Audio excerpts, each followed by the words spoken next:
Hello everyone and welcome to Crossing Zebras TV episode number 3. We have today on the show a bunch of really cool guests for you. We're going to be talking about State of Northern Faction Warfare low-sec space. So why don't you guys introduce yourselves, tell us who you are. I'm Doomchinchilla, the CEO of Overload Everything and Collapsed Out. Chuck, you go.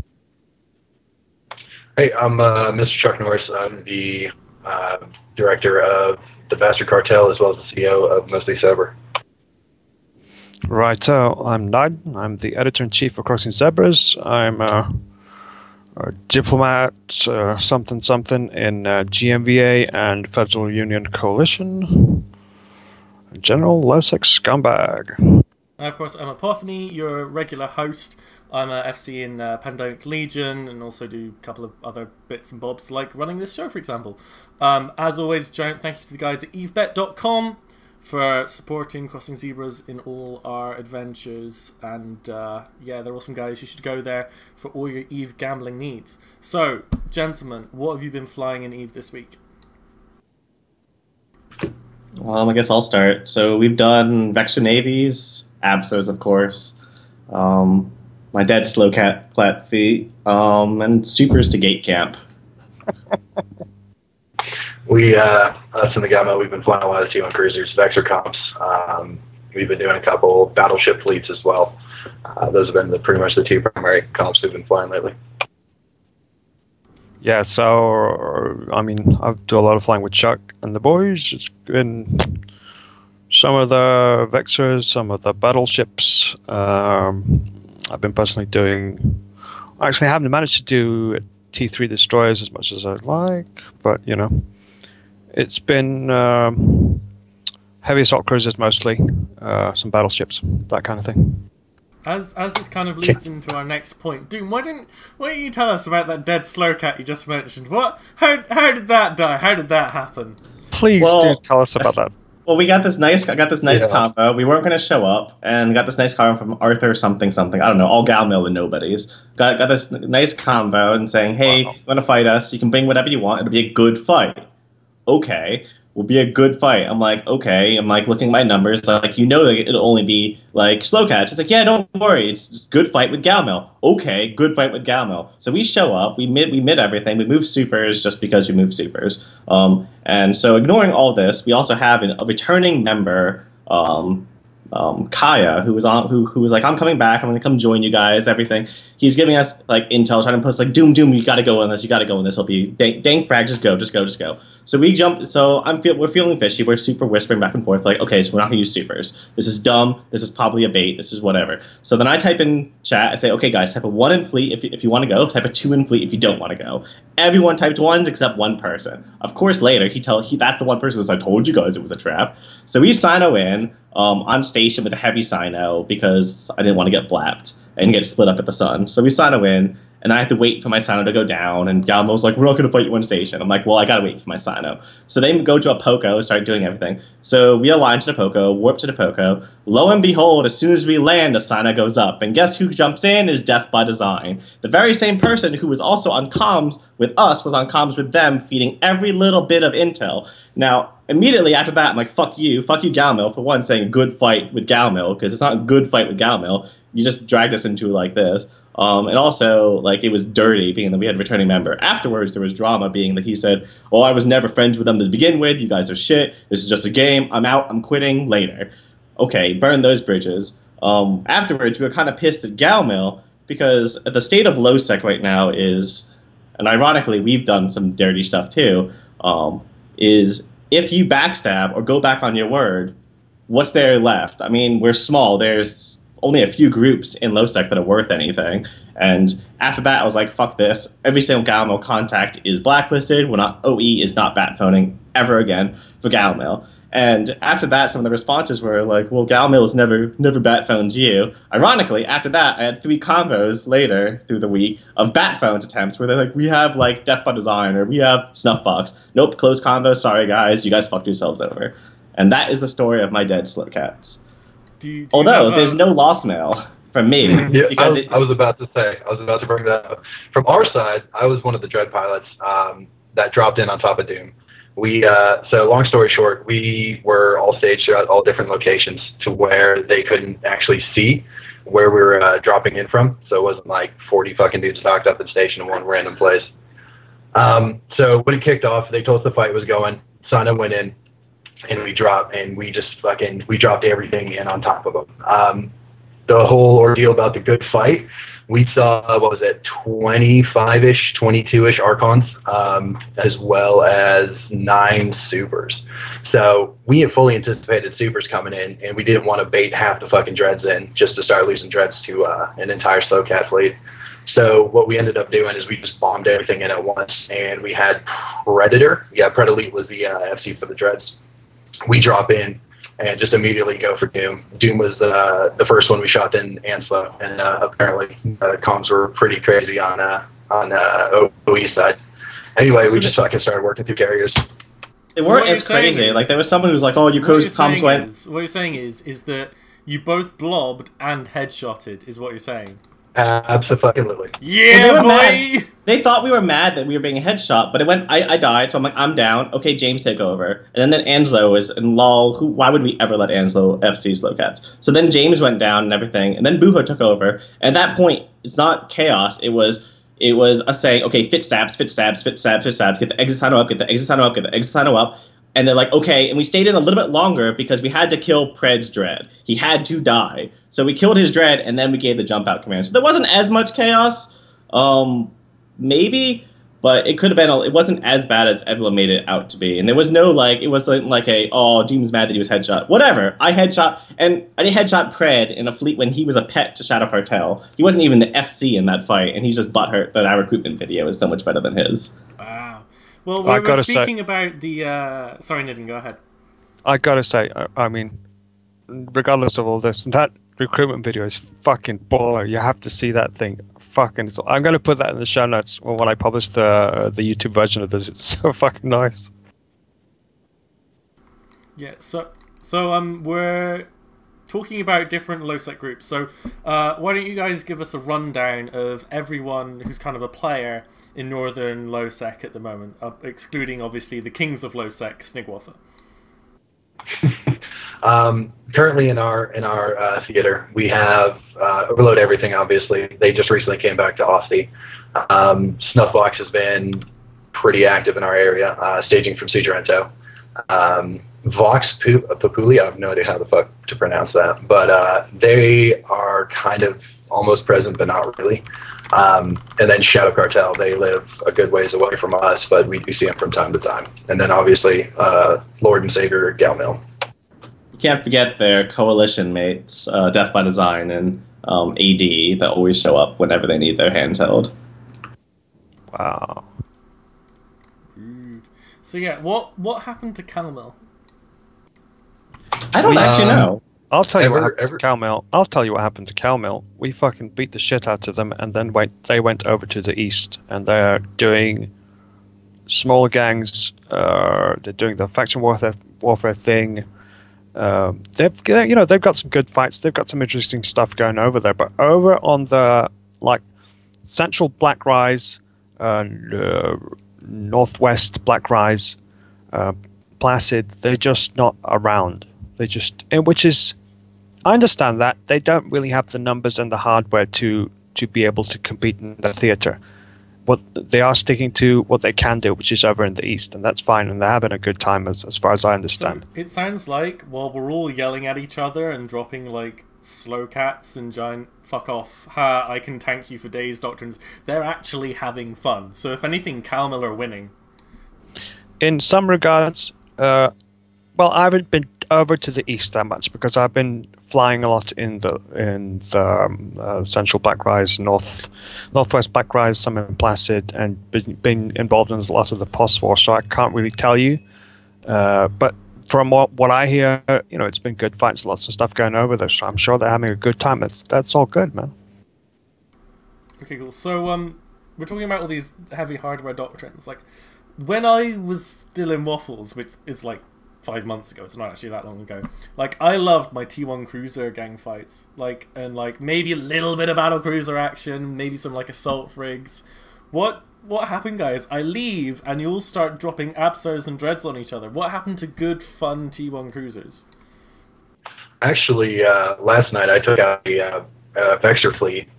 We had a couple good engagements. The first fight actually ended up being against Waffles. They had a little smaller fleet. I actually baited it with a AUG Navy, and they jumped on top of me. We engaged. As soon as we engaged, Waffles warped off. And then Cal Mill came through. Cal Mill came in with a rapid light Caracal fleet, and we just started going back and forth, killing each other off. As soon as that picked off, we had Deadly Fingertip, Battlecruiser fleet drop in, and then Waffles came in range, and we just had a big fucking four-way brawl. Yeah, so that's kind of the point. Like back when, especially when Apothne was FCing over from Kanaka, FCing Waffles, and Gal Mill, we were still flying the Tech 1 cruisers. There was lots of great fights really back then, but as you said, that kind of died. And what's happened, and I know Doom has been talking about this, the way he put it was really good. There's been an arms race in LowSec. I'm just trying to figure out how that happened, what happened. I know in Galmel, we started getting more organized and getting into a different kind of fight. We started getting into the post-war, yeah? And that meant that we had to, like, we formed a coalition, we Federal Union coalition, and we had to step up our game when it comes to the kinds of ships we were flying. And T1 cruisers just weren't going to hack it in that theater, right? So through that decision and through going for this, the post fighting we've been going for, T1 cruisers kind of died because even the roaming fleets we had were hacks, at least. And that meant that everybody else, more or less, at least where we're fighting, had to step it up. Now, things might be different over in the East. I'm actually not aware of that. I mean, like, you said you took out a Vexor Room last night, and I can totally understand. Like, I get, you've got pauses now, you've got income, you've got assets that you really want to hold, so it becomes less about what is the most fun way we can have this fight. We really, really need to win this fight, is what becomes of it. But why do you think it stopped going from T1 cruiser roams out every night to waiting with your big fancy toys and jumping on people? Do you think there was just ended up being a bunch of apathy? I can't be bothered to go out and roam when I can just sit in hacks on a Titan and just, get easy kill mells. I mean, one of the things I know we saw is that Snuff, very dead for a while in terms of activity. They suddenly became really active. They absorbed a bunch of dudes. Like, I know Purunga and a bunch of guys left Galmo, and there was a little bit of drama there, which I guess Chuck or Niden can speak to. Overload Everything was formed. You guys came in, and immediately you were on the ground floor running with VNIs and Abstos and kind of bringing that higher tier stuff. So, where do you think that instead of having, okay, we've got T1 cruisers for fun and then like hacks and battleships for serious business, why do you think we just completely gave up on the T1 cruisers and on that smaller ship? For us, it's also emotionally driven. There's a rivalry between OE and Shadow Cartel, and no matter what you could lose a frigate, you could lose an empty pod. It's the emotionally driven back and forth. So for us, it became less about fun, of just let's go out and whelp. It was if we take Vexors out or Shadow Cartel takes Vexors out, the other group is going to drop the other group with something bigger just because and wipe them out, and then it's done. And then the fight's over, and then you go home. And it's the same thing when you roam around, you go up north, it's not really T1 stuff anymore. It's the same when you roam around Snuffbox. I think everyone just had to step up the game. So one group stepped up their game, and our lowest roaming doctrine is Vexor Navies, and Galmel can't come by with their Vexors. Ignoring yesterday when we had a new FC that completely died to Galmel with Vexor Navies. Yeah, but you generally can't do that. Like, generally, if it's an experienced FC with a Guardians and Vexor Navies and good remote boost and everything, and you prioritize and everything, you just can't fight it with a lower comp unless you spam E-War at it, like Galmel always does everything. Wow. I'm not gonna lie. I ran into a Snuffbox VNI gang. It had 3 Guardians and like 5 VNIs. I was in the dual prop thorax gang, which I'm sure you've all killed me in a bunch of times, and like we just dropped medium ECM drones on the 3 Guardians, just waited for a jam to go off. We killed a Guardian and they ran away. It was great. It was so funny. Like haha, we have VNIs and And- Guardians, and like nope, thoraxes and fucking augurs, bitch. Yeah, okay, but there is a bigger point here. So it's not, it is an arms race, yes, but there is also other motivations for it. Like in Galmel, for some time we've been having guys that want to step it up. They want to fly the more advanced ships. They want to do some of the bigger stuff, right? And we're really trying to do like a best of both worlds. We're trying to do the small gang stuff over in the east, fighting Calmel and other smaller entities, and we're trying to give our guys that want to fly the bigger ships opportunities to actually do that. So in between those two kind of extremes, the middle kind of got lost. At least from Calmel's side, that's what's happened. Now, what have we lost there in amount of? I mean, speaking of just having fun, yes, we have lost something there. Certainly, like Apothne was alluding to, but we haven't just lost. We're doing other stuff that we haven't been able to do for as long as I've been in fucking Galmel, So we are gaining something out of it, and we get plenty of good fights. I'm not fucking complaining, I mean, how do you guys feel about that? I don't know.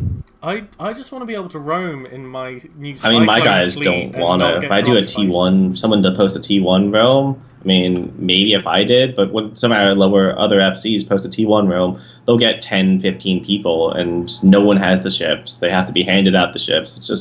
It's just people join, I guess, the pirate groups, which, I mean, I guess mine is kind of reaching that area. But Snuff and Shadow Cartel definitely is you join those because you want to fly your bigger toys. You want to fly your battleships. You want to fly your faction battleships, your shiny, your pirate battleships, your slow cats, your dreads, your supers. You join them, and then someone's like, "Oh, let's go out with Tristan." So everyone's like, I'm AFK. I gotta go. I'm gonna go play like another game. So I think it's also the mentality where people like there's the faction warfare if you want to do lower stuff, but you guys are upgrading. So there's a Mar militia and Mimitar militia if you want to fly the lower stuff, and then you can upgrade to Galenti militia, and Caldite militia's dead. See, like, I totally get that. Like, when I moved from Waffles to PL, obviously PL are the guys in the game known for just kind of throwing their super capital penis around left, right, and center.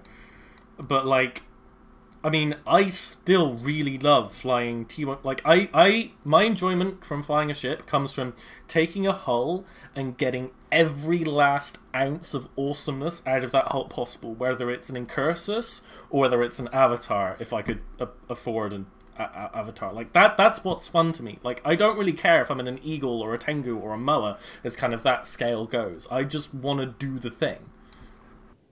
Also, adding on to the kind of how the war zone is working out for us, the meta for fleet comps is obviously upgraded due to the more involvement from a lot of the other nullsec entities. We've had Razor showing up in Black Rise quite a bit. We've had who else? FCon. We've had Fatal Ascension. Just the amount of people that are constantly passing through Black Rise, as well as Placid these days. For us to be able to actually contend with half their fleets, we kind of ended up having to upship to be able to take on a lot of the fleet comps that they bring out here.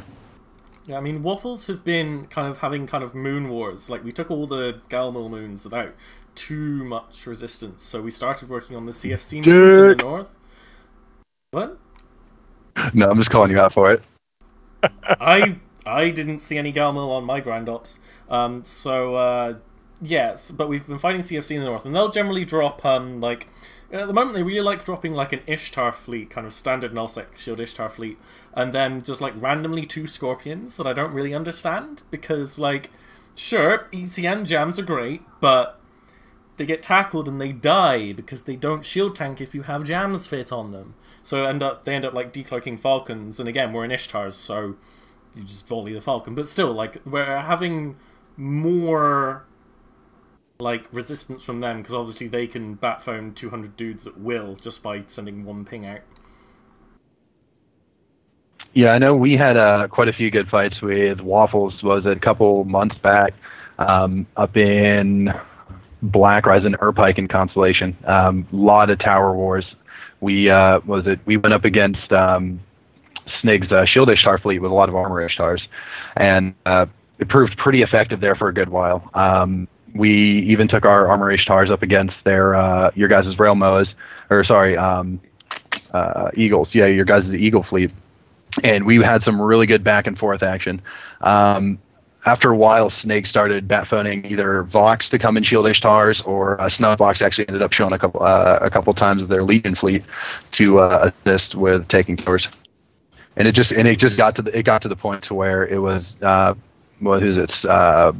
Waffles go ahead bat phoning their PL ults and PL friends to come out. I think someone bat phoned, huh? I don't think so. I can tell you right now that we haven't bat phoned Snuff. They may have turned up on their own accord, but that's never happened. And our Eagle fleet before I left Waffles, we were kind of the kings of the town for a little bit with that, because you guys were still just starting to get into hacks, and your FCs were still learning how to do it and getting into it. So we had a lot of success. But then you kind of really refined your hacks. Like you got the armor Ishtars down really, really nicely, and Eagles can't contend as well with like a really nicely done armor Ishtar fleet, and stuff like that. But yeah. The Gamal definitely stepped up our game, and we went on deployment to the south for quite a while. We were like bombing BNI and stuff and kind of roaming Curse. And when we came back, the meta had shifted quite distinctly, and obviously we had all our old fits and shit, so for a while it kind of took us a bit to go from, okay, what's everyone doing now? How do we play in this new arena? Because like I know that when we moved back, I was still Waffles, and it was a very, very stark contrast from when we left to when we came back, whereas usually it's our Kanaka Forever home, and the numbers of people in each group might change, but it's still roughly the same thing happening, and this was the first time it'd been really big. Oh, okay, there's been a paradigm shift here. Yeah, well, I wanted to mention the big thing here is Phoebe. Since Phoebe hit, the meta in LoSec has been evolving for a good reason, since there isn't the kind of hot dropping we had before, yeah. So the possibilities opened, and like I said, there was a bunch of guys waiting for this moment to undock the biggest shit. That was the catalyst for all of this. I mean, all this other stuff we're talking about would never have happened if it wasn't for Phoebe, for groups that had not yet stepped up their game to be able to contend with the possible like nullsec entities that would hot drop in. Now, other groups could build themselves up. They go through the hacks, they work on their capital fleet and such. So Phoebe is really the catalyst for all of this actually happening. And it's changing LoSec.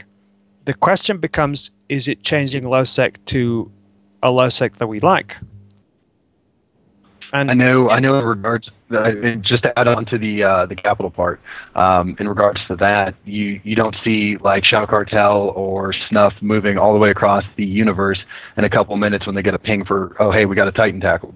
Well, at the same time, like you used to be able to track Shadow Cartel and Snuffbox, and like there was a period in LoSec a couple of years ago when dread blobs were the thing. They were like roaming dread blobs, like just before not Death by Design, Drunken Disorderly, just before they disbanded. Like each group had a dread blob that was trying to catch each other's dread blob, and you could kind of track where people were willing to drop caps by where PL was deployed in nullsec. So if PL were deployed in the south, the cat battles would happen in the north. If PL were in Fountain, cat battles in northeast, because they knew that PL can get to you in 7 minutes, and the further away you are, the more sinos they have to set up, and the more can we really be bothered to go there will it be. So as well as like you've got the big fish Shadow Cartel shunting the little fish militias, you've got that second level of PL or like even Black Legion hunting the bigger fish. Like there was always a bigger fish until you get Asakai happening. Right. And now it's changed to just drop it in supers at that point, because they can have the tank from the carriers for support, whereas dreads, once you drop and once you pop siege, that's it. If you get primed, you're dead. I think even General has got to this point where, and I think this was mentioned in Muck's article, and like a lot of people have been saying it recently, to be fair, that supers used to be, you were scared of the biggest super gang in the game traveling and coming and destroying you. Now, if there's a group in your area with a bunch of supers, you can't move for them, and you also don't have a chance to them because you can't bat phone, because everyone else is a million miles away. So I think that we've kind of traded one super threat for a more local one. And one of the things you can notice is that the groups with supers are now kind of strategically staging a couple mids away from each other, so that they know that they can't be dropped by the other people, and they can just have their own little area that they have super dominance in. Yeah, the state of low-sec is definitely changing. It's going to turn into, and Galmil, this is where Galmil is just not going to be able to compete at all, ever, due to intel sources. His Snuffbox and Shadow Cartel are, for fact, along with OE, are building a super blob. As soon as the numbers hit to 30, 40 supers, there is nothing that the militias are going to be able to do. And it's just going to be some stupid, because anyone that knows how fighters can track is when all three groups or two groups collide and you get 40 supers on each side, you might get a dead Hictor, a dead super or two. The Hictors are going to be killed and the supers are just going to warp off. It's going to be really stupid because you're in low sec and there's no bubbles, but that's what it's going to turn into. And it's moving that way little by little by little. As you watch, if you watch the cell order forums, you'll start seeing pilots start picking them up, and some of them post with their mains. And Shadow Cartel and Snuff and OE are all buying supers.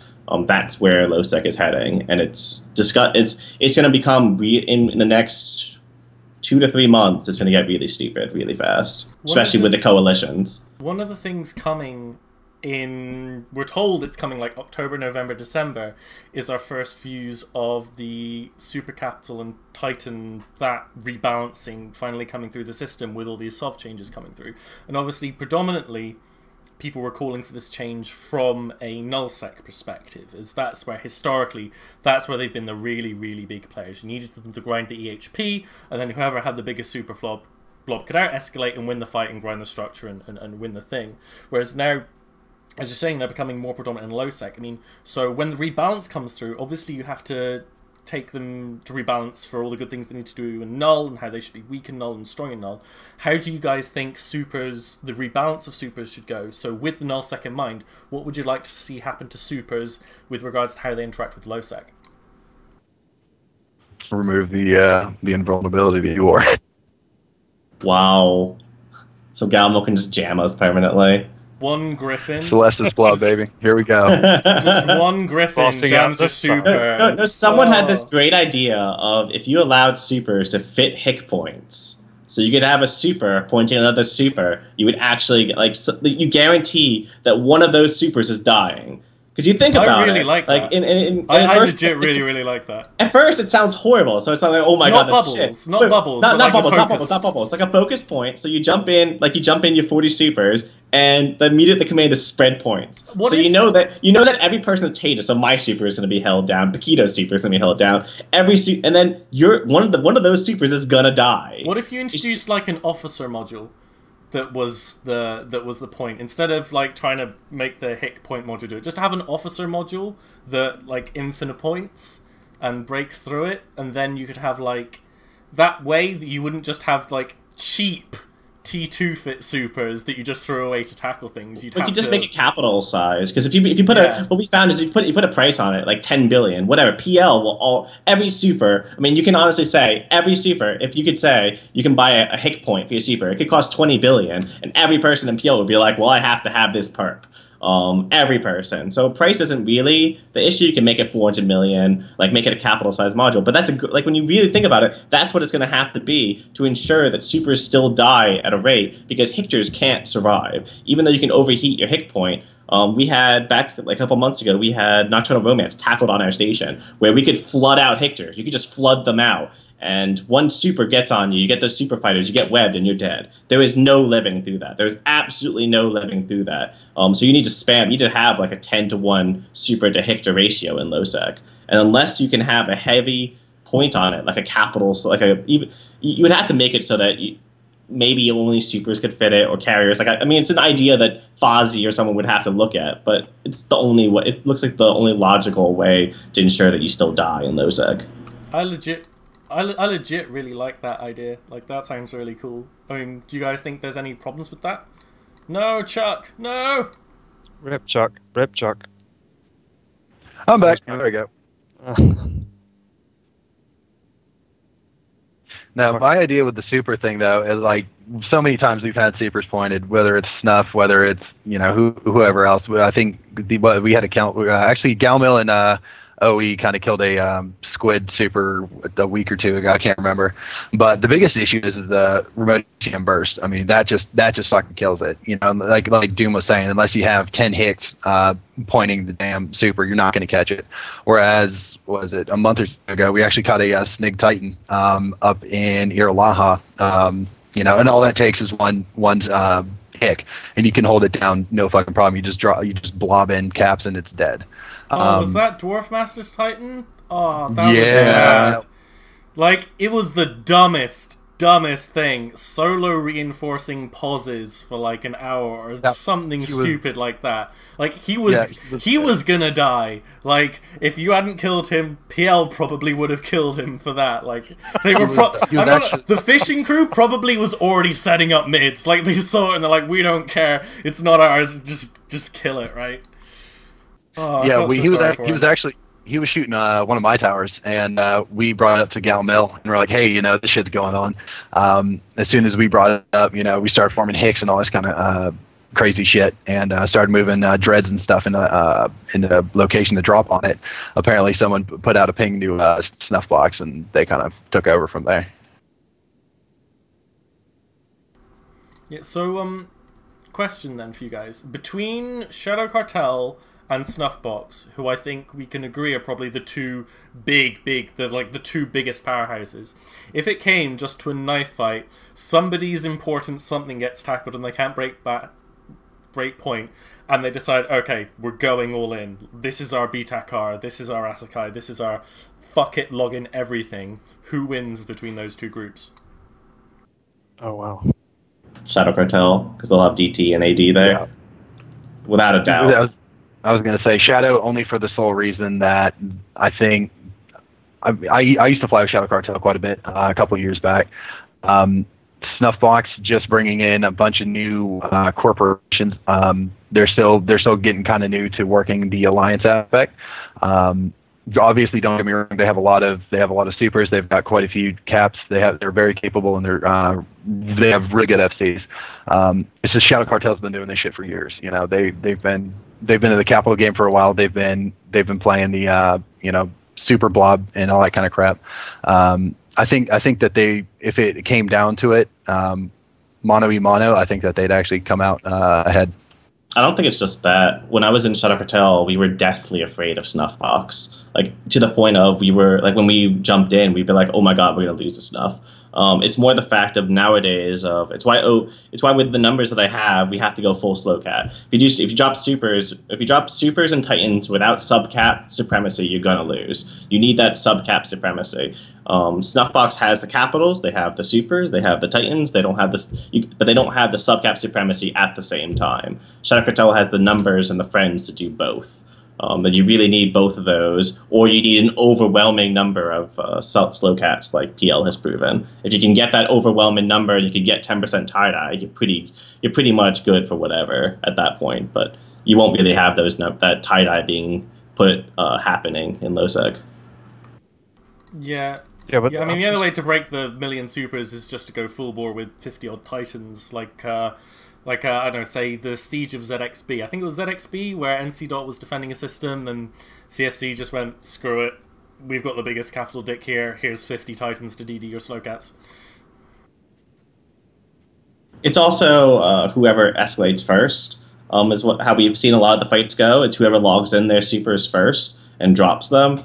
We dropped supers on Shadow Cartel and they'll go, oh, you had Snuff on backup. But ignoring all that, because we didn't even know Snuff was coming, which the whole spin, but it's whoever drops supers first, because whoever gets in second is at a disadvantage, because that other super blob already has their cap chain, already is in refit range, already, like, the most vulnerable moment of a super jumping in is those first 30 seconds. If you don't die or something doesn't happen horribly wrong in those first 30 seconds, in low sec at least, you're pretty much safe.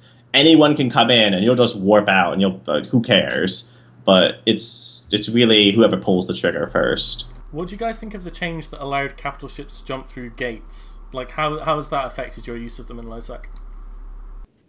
I honestly, we use that much. I wouldn't know, but I haven't seen that much. What about? I mean, Chuck, you would know better actually about that. Yeah, we use that shit all the time.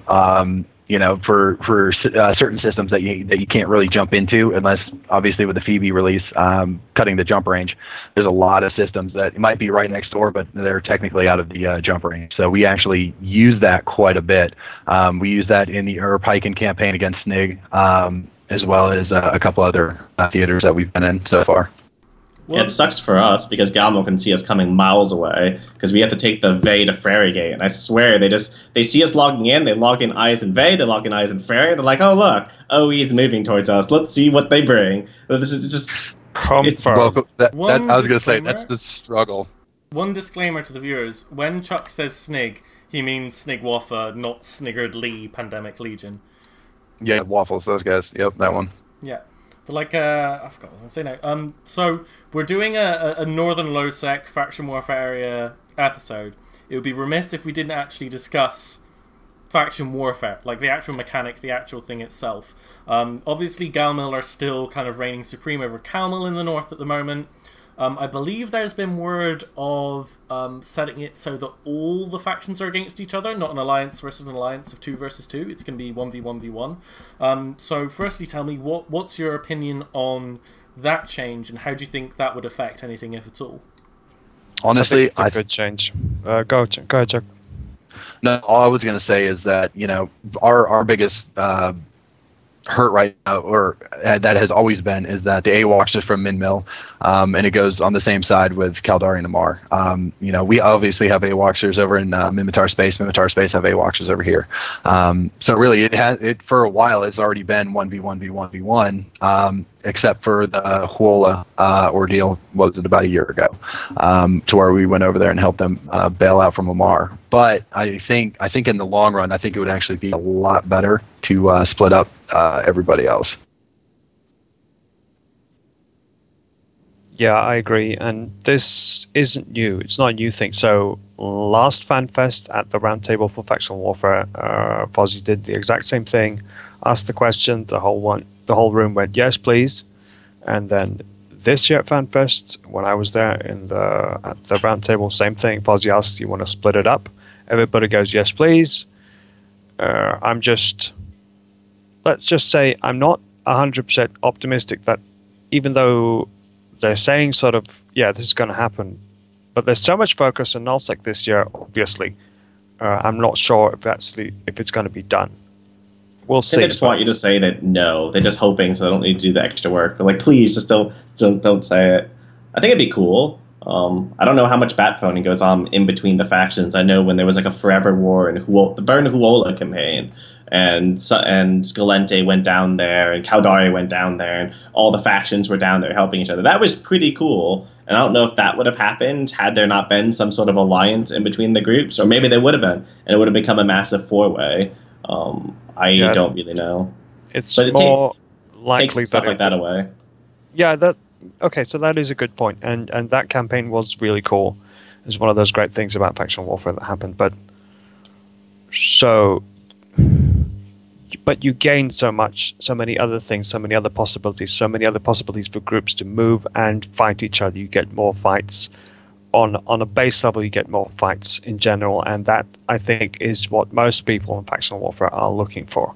Just getting more fights and the ability to move into different war zones and get fights and do stuff and fight different groups. Like some people end up like we did, for example. We took over the war zone and Calmel was dead. I mean, they're doing stuff now, but it was pretty much dead for a very, very fucking long time. That entire summer, nothing was going on. We couldn't fucking get a fight out of squids.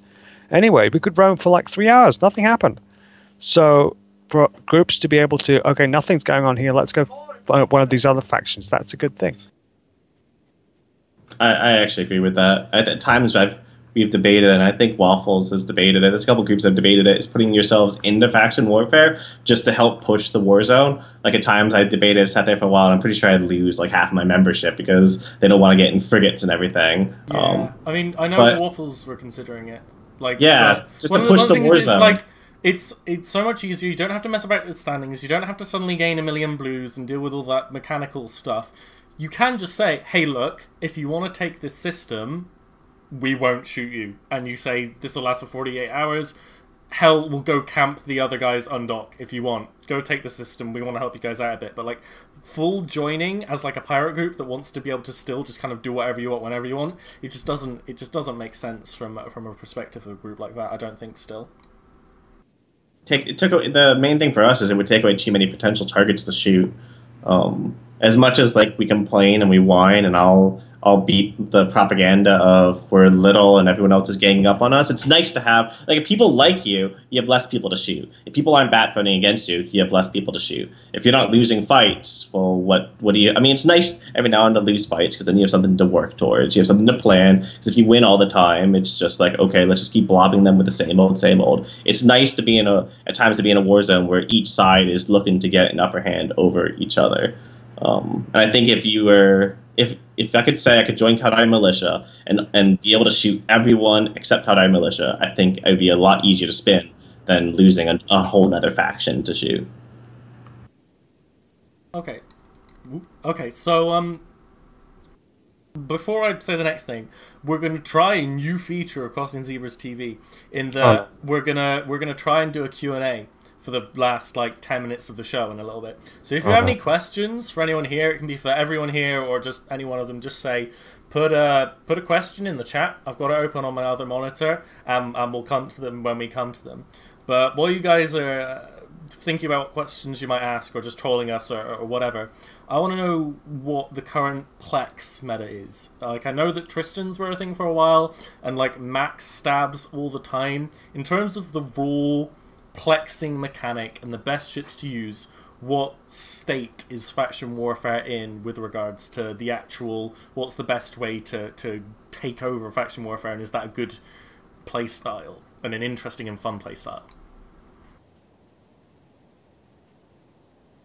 This is going to have to be Chuck or Niden. I was going to say, I haven't been in the plexing meta for a little while. I know the Derptron obviously is the ship of choice. Derptrons were really big there. They still are. Cheap as hell, very effective. You get 50 of them, it doesn't really matter what you're in, you're gonna die. The other one that we've been using quite a bit lately are the Kite Tristans as well as Snipe Corms. Snipe Corms are great. They apply great DPS out to upwards of 100 to 120 kilometers. It's just a great fucking blap fest. Everyone's dying, everyone's shooting. It's just attrition warfare. You lose a ship, you come back, you start shooting again. The Kite Tristan's pretty much, it's a replica of the Shieldlish Stars. That's all it is. Everyone anchors on one ship and just drone blob everyone to death. And we've done that with Cal-Mil quite a bit. It's actually proven pretty effective. Those three comps are probably the most common that you'll see. Do you see T3 Desi's a lot? I don't know if you guys use them a lot. Well, I was going to say, I know Niden runs them. Yeah, I know. I know a lot of other people do as well. Sweeples have been increasingly dominant, of course, in factional warfare as well, in Plex fighting. But while we've been seeing the rest of the low-sec PvP meta evolving, changing, the factional warfare meta, I don't think has really changed that much, except for the Tech 3 destroyers, yes. Of course, because they're so fucking great and they can get into smalls, and maybe that's a bit overpowered for that. Hopefully with the nerfs, at least to the Sweeples, please save the Confessor, please. That they'll be more balanced. But as far as the rest of the meta goes, it's from the Dirt Patrons, like Chuck said, Sniper Corms, and up, like, it's common to see like Harpies. Harpies are quite common to step it up. And even, like, you'd have Tech 1 cruisers as backup for when you're holding a larger Plex or where there's a larger force active. But usually it's rather cheap. It's attrition warfare wins the day. You bring in just a buttload of all this stuff, and you keep running it, and you keep reshipping as quickly as possible. And that's the way it's been, for as long as I've been in faction warfare. It's probably going to remain that way within faction warfare itself when it comes to the actual plexing, because you can control the ship sizes. You don't have to care about how the rest of the meta is evolving.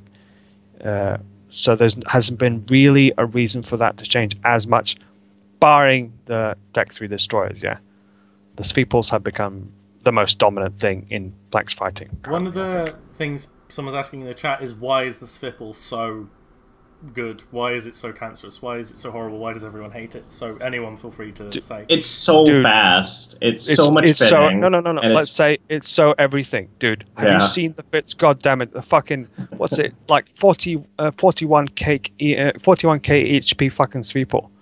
Are you kidding me? For fuck's sake! And it's like super fast, tanks great, does everything great. It projects great, it does everything super great. Why not fly? Any idiot can fit a Svipple super great. So of course. It only dies to another Svipple fleet is how we've seen it. Okay, so another question. So that's, when will GMVA start guerrillas mining in lowsec? I really miss mining fleets in GMVA. We have never done mining. What the fuck? I haven't mined a single rock ever. I actually have a mining alt somewhere in HiSec.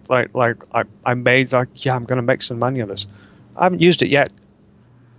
We used to mine when we lived in Agos. We'd mine all the time, and we'd have an ice belt, and we'd have like 10 Mackinaws in there, and everyone would come in, and you'd see somebody type in local, nice bait OE, and they'd fly out, and we'd look at our ships, and we're like, we're actually just mining here. Can you leave, please? Dude, can you blame them? I totally understand that. If I saw a bunch of mining ships from OE, I go, yeah, that's fucking bait. Let's move on. I'm not gonna lie. I have Exumer's 5 on my main from before even I joined Eve University, and I was just kind of like solo mining. Like, everyone's got some level of mining skills, right?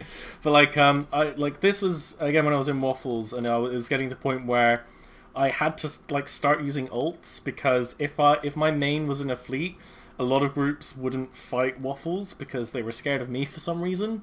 I don't know. I was just in a Hulk. I actually bought a tournament Hulk. Mined in Kanaka, in the closest asteroid belt to the Onomon Gate, just to see if anyone wanted to come. No.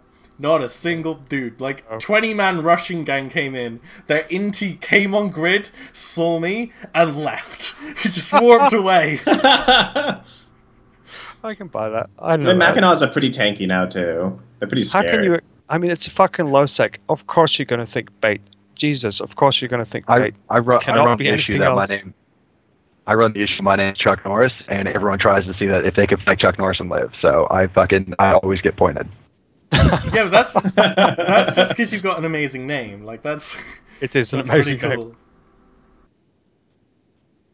Okay. Oops. Okay, so let's start doing shoutouts, chaps. So obviously, first shoutout goes to evebet.com again. Thank you for supporting CZ. Everyone go there, bet on the next Alliance tournament there, bet on sporting events, whatever. They're really, really cool guys, and they do tons of stuff for the Eve community, not just for CZ.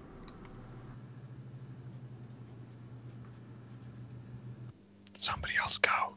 I guess I'll go. I guess mine goes to my corp collapsed out, the directors and my leadership that try to keep me sane. And the war zone, please stop becoming such a horrible cancer that it is. I guess if we can all agree and we can all fly a T1 fleet, that would make Apothne happy, and we might actually have some good fights. I'll do a little shout out, but before, Doom and the great words of Taylor Swift, shake it off. Just shake it off. No, damn! Oh, damn! Oh! Shots fired. Oh, wow, yeah. So, I want to give a shout out to my guys. Gobo TM, he's been a fucking great addition to mostly Sober as well as TBC. I want to give a shout out to Arcturus Helio. Awesome dude, same thing, helps me out big time with the Alliance. Push X actually helps us quite a bit as well, the high-tech industrial hauling corp or Alliance. I recommend using them over Red Frog, Black Frog. They're way cooler. And then obviously our SU bros, MV80 Bob. You guys are fucking on point.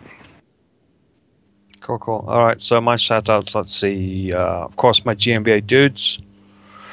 Rest of the crew in leadership crew in Federal Union Coalition, some great dudes in there. Entire Federal Union Coalition, awesome people. Shout out to all the guys writing at Crossing Zebras, and we have like how many people do we have now? It's like 22 people or something. There's like 22 people in the staff channel, and like obviously some of them are editors and people like HVAC and Xander that don't actually do anything and just they don't do anything. They don't play. Yeah, I know. Yeah.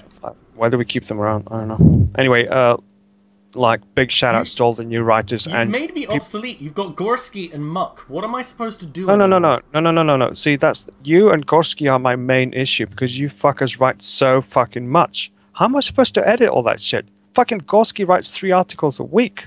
God damn it. Well, we're the ones who write the damn things. You just change the odd word here and there. Oh, the odd word. All right. Anyway, shout out to all the regular writers, all the new writers. Crossing Zebras has been absolutely booming.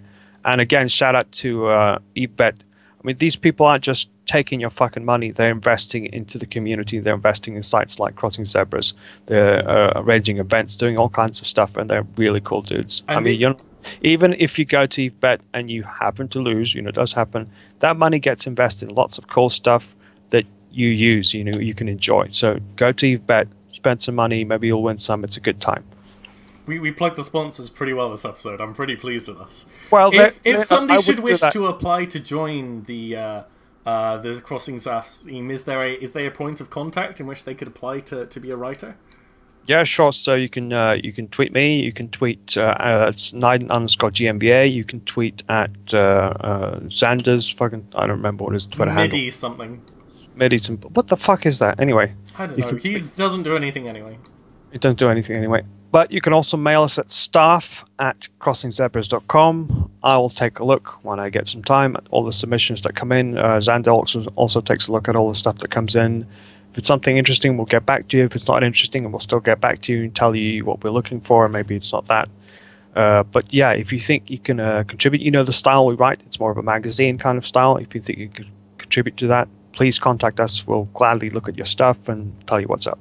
My personal shout-outs go to Philopodus, Floppy from PL, for letting me just fill up his Titan Super full of crap for the most recent PL deployment. And also a big shout-out to Nully for just completely abandoning all their space within a couple hours of PL moving, so I can just have a bunch of free R64s for myself. Oh wow, you can't.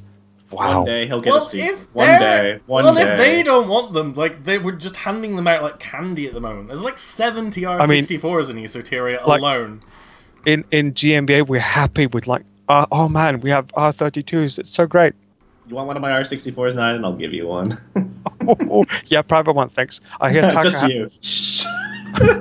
Taka has a private R64 and he can't be bothered to get the stuff out because he's got so much money. He makes $6 bill a month after cost off of that 64. Like, I'm not kidding. Oh, he has a Dispro? Oh. Yeah. Yeah, that's like 6.3 bill. Like, we should find out which one it is and tell the stream which one Taka's Rune is so we can go reinforce it. Because then I get to have an up on the Time Award and kill you all. Hey! Oh, yeah, I wanted to do another shout out. Shout out to Taka, actually. He's doing, I think it's 2 episodes of Crossing Zebras, the podcast, this weekend. Some great guests. You should all check it out. Yeah. The actual podcast. Fuck this media outlet, right? Fucking Apothne starting a fucking TV show all on his own. Yeah, shout out to Apothne for fucking doing this. I mean, this, and you fucking write so much. And UFC fleets. How the fuck do you get time for all this shit? I have exams in like 3 weeks and I'm not prepared. I'm not prepared.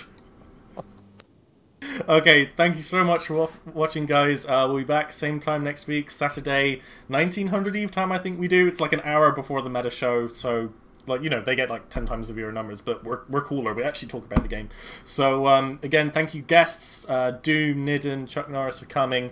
We will see you guys in a week's time. Hope you enjoyed the episode. I have no idea what the next episode's going to be on, so just check out the Twitters and the announcements. See you next time, friends. Thanks. Thanks, guys.